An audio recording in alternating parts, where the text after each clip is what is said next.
Hey everyone, Archangel here.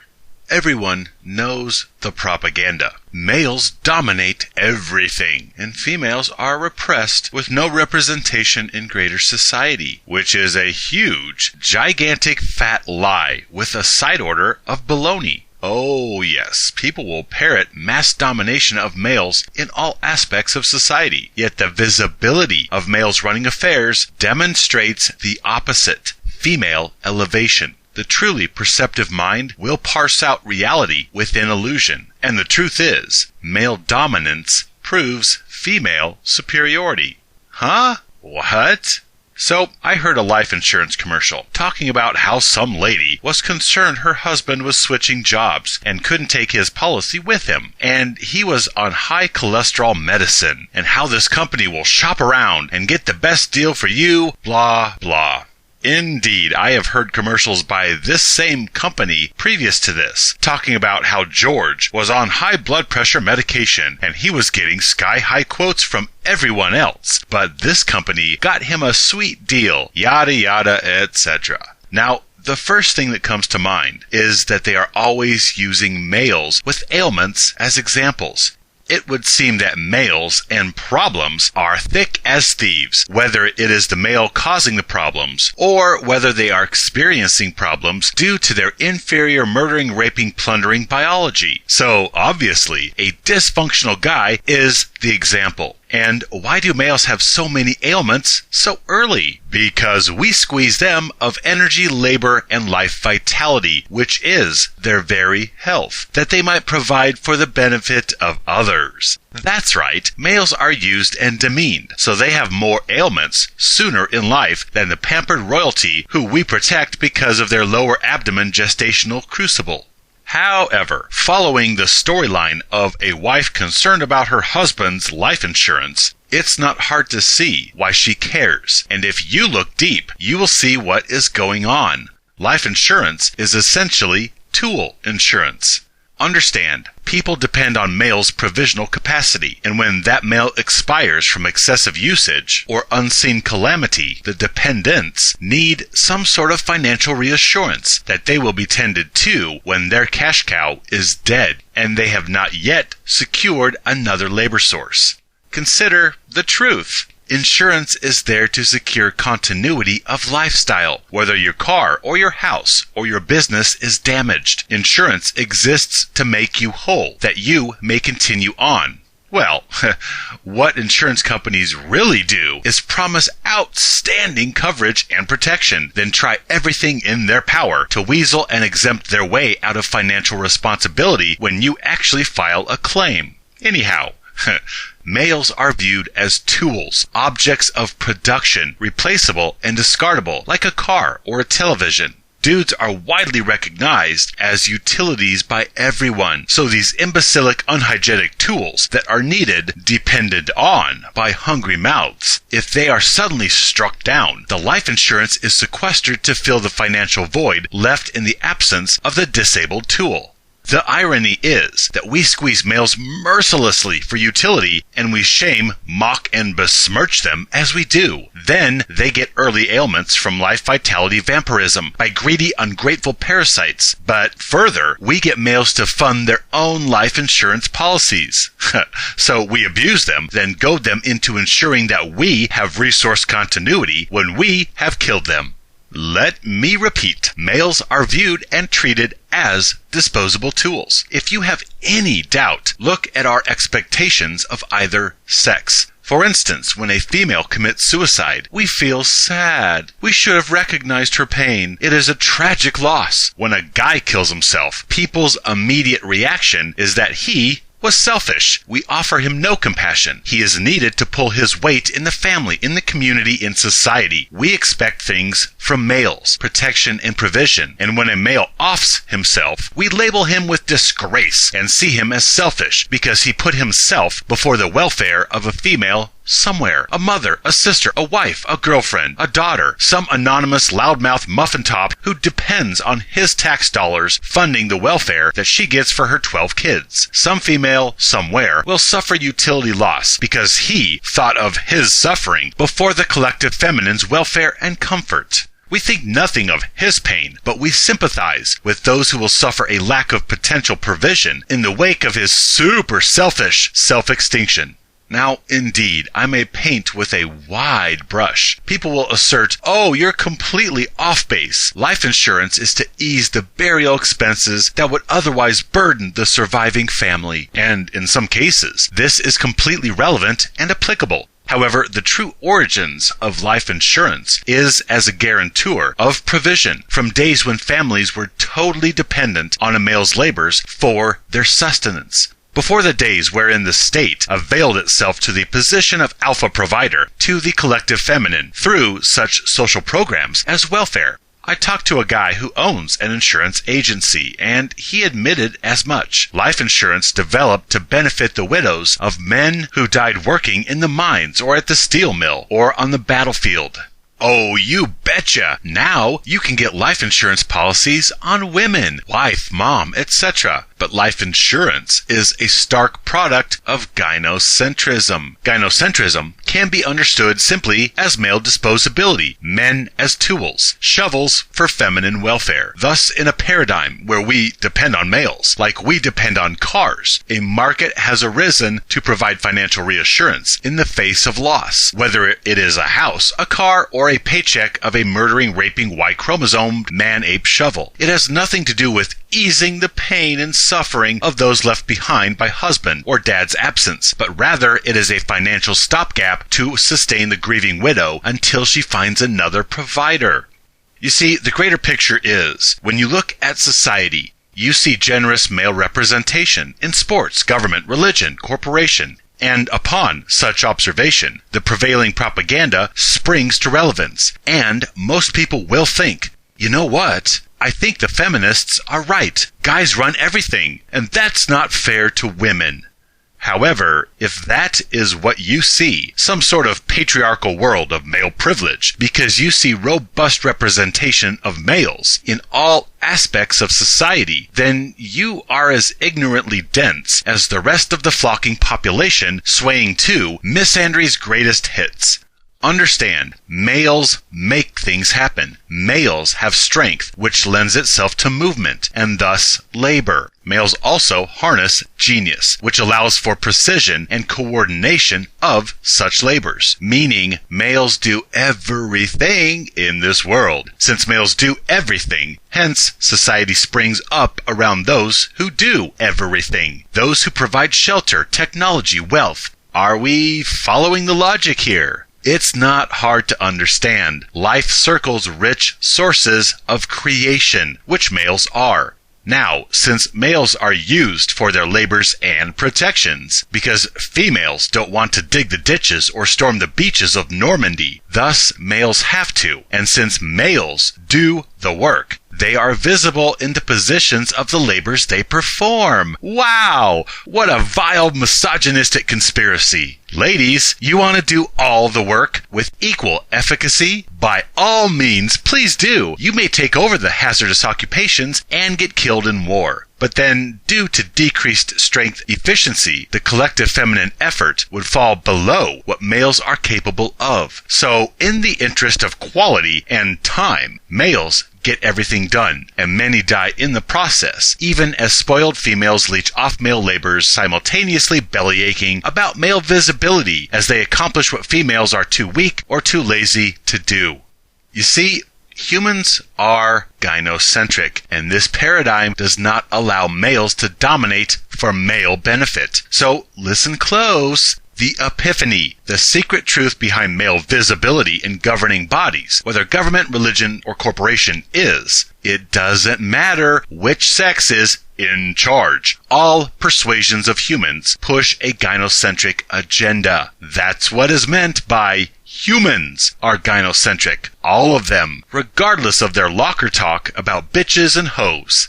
This means the tough guy, big shot politician, or corporate magnates, or religious icons all have varying degrees of need for female validation or approval to ratify their positions of social authority. They also have nagging manipulative wives or daughters. They also have weakness for female validation, which is merely a proxy reenactment of capturing mommy's approval. The alpha leaders still have a vagina weakness that all the clout or money does not invalidate, and they will act cool as they implement anti-male bias in their fields of import. So ho-ho! All the guys, all the offensive, bulbous-featured, corpulent misogynists you point fingers at in business or government, all the privileged good old boys push female agenda, not exclusive phallic club perks or entitlements. How do you know this is true? Okay, which sex does the dying for the greater good of society? Which sex do these misogynistic male leaders send to their death in wars? Which sex do these sexist pig CEOs prefer to send down the mineshaft to find the gold or diamonds or dig up the coal? Is it boys or girls? Now, you may look around the vestiges of traditional society and see numerous institutions set up for male support. Guys have clubs, they have establishments where females entertain them, etc. And this is the inequity females have complained about for centuries. Male gathering institutions that women's suffrage or feminism has long ago replicated or infiltrated. However, all this atmosphere presented as catering to male wants and needs to the point where we label everything by the masculine, mankind, or we use man to describe everything human. We use man and son in numerous surnames. Man even makes up the greater portion of the word woman. But all this male domination shows not a culture of male pampering, but rather an environment dependent on males, using them for utility. Males and their likeness are everywhere because we use them to do everything. Hello? Traditionalism erected social frameworks to support our cultural engines, to keep them producing. Everything, such as sports or brothels, is simply a support mechanism for the shovels society depends on. Both are also a way to further fleece wealth from males. It is not a male catering existence. Males are shovels used by everyone for societal benefit, and societal benefit is ultimately female benefit. Institutions like sports or strip clubs or men's clubs or gyms, these are set up to allow society's tools to vent, to de-stress before another soul-draining day of utility usage. Seriously, examine all this male-favoring social infrastructure, and if introspected free of bias, you will see not male favoritism, but indoctrination, support for continuity of labor and wealth fleecing sold as privilege and entitlement at the expense of the poor, destitute womenfolk. Activities, such as sports, are a leisure representation of the competition males enact with other males every day in the actual world, so they indulge this as recreation. Yet, it is a subconscious training tool where gynocentrism is upheld via competition reinforcement, triggering primal programming, such as competition for females and mating rights. Strip clubs are another facet used to flesh out male preference in society. Guys corrupt these sweet, innocent girls and turn them into flesh puppets for the entertainment of phallic totalitarians. Actually, strip clubs are a ruthless machine of feminine exaltation reinforcement. Strip clubs are church for validation addicts, where males may worship the divine feminine and memorialize their weakness for substance and their complete failure at desire or carnality control.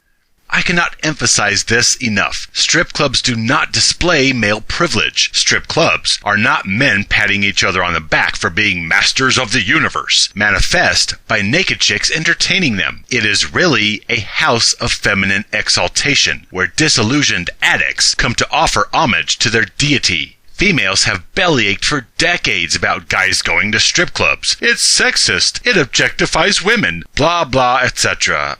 Really?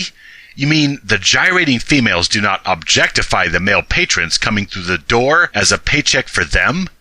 Yeah, okay. But who gets the better end of the deal? The guys who are leaving stumbling drunk with empty pockets, or the females who got all their money and hide behind the white knights labeled as bouncers, paid to protect these pole-swinging parasites? And 2, there are male strip clubs where guys entertain females, even though chicks do not go to these establishments to worship masculinity the way males worship femininity. Rather, women simply like the equality of having a strip club female equivalent.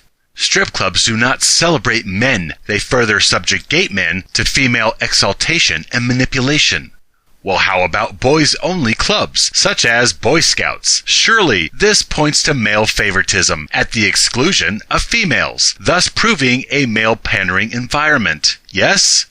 Well, girls have their own version called Girl Scouts. And we all know this because every year girls try to guilt us into buying their cookies as we try to leave the store. But Boy Scouts is not an institution of celebrating males as the superior sex. It is actually a juvenile utility apprenticeship to teach males usefulness, productivity for others, to train them up as functional and knowledgeable, able-bodied for community contribution. Such real-life training will add value to their utility when they mature from juvenile apprentice to journeyman adult utilities responsible for the protection and provision of the dependents they are now charged with.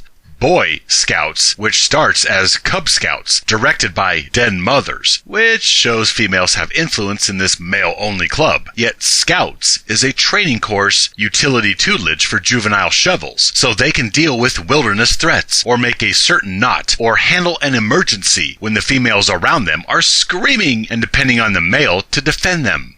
Moreover, Boy Scouts has been sued by females, so now there is only Scouts and Girl Scouts. So having effectively erased the male descriptor from this equation, this example no longer suits male privilege assertions. However, the epiphany is that it didn't prove male privilege even when it was Boy Scouts. Seriously, you look around and you see any social environment that seems to cater to males, and what you really see is a tool support center. It is about keeping the tools sated, in good shape to uphold continuity of utility for the benefit of others. It is not a world by men for men. It is a world by men for women. The colloquialism, "it's a man's world," simply infers the world is best survived by the strong, whether physically, mentally, emotionally, or force of will, etc. So men are suited more favorably to survive and tame nature due to physical strength and mental genius. Yet anywhere the strong exist, the weak also take up residence, seeking alliance and protection from the strong. Leeches set up shop around the greatness of the strong. Males are the islands that the lesser seek shelter from. Islands do not seek out parasites.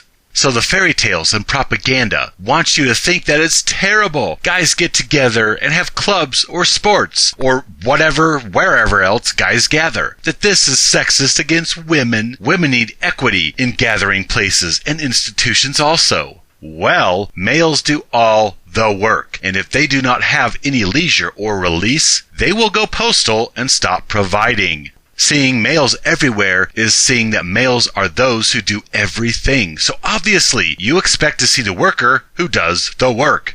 Seeing males everywhere is seeing which sex has to do everything, all the work. And this means male visibility proves female exaltation. The princesses are exempted from work or hard labor, kept indoors, protected. What you see is not male dominance, but worker drone visibility. You see disposable workers conducting business for the golden females protected out of sight. And since males do all the work, traditional commerce such as gentlemen's clubs or sports or men's clubs were set up as auxiliary to male utility. Women provide child tending and sandwich making services, so their tools may go to work. Well, they used to. Now they can get male money through welfare and the government's taxation of anonymous male citizenry. And then we have life insurance to provide a stopgap in financial continuity should something happen to your particular shovel. Life insurance is like a severance package when a goddess loses her tool. She obviously needs support until she hooks the next one.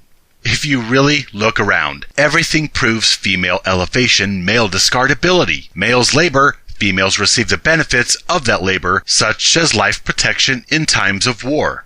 The same way fishing town businesses and citizenry sets up their lifestyles and livelihood around and tending to the fishermen, so does society tend to the shovels that make society possible in the first place. It's like gas stations set up to provide for the needs of the automobile so that they may continue on down the road.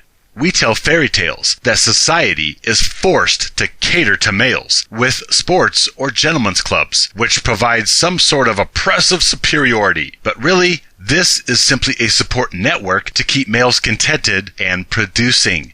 Male visibility proves male discardability if you really see what is going on. However, the parasites that exist because of male genius and toil, they now want to usurp visibility as males continue to labor behind the scenes. They bring nothing to the table, yet they want male authority positions. Well, females already have collective authority. They merely want open, mandated worship and acquiescence. So, look around. Male visibility actually proves male utility and hence gynocentrism, which is male disposability. Life insurance is severance from male utility loss, and male suicide reaction proves our expectations of males as tools.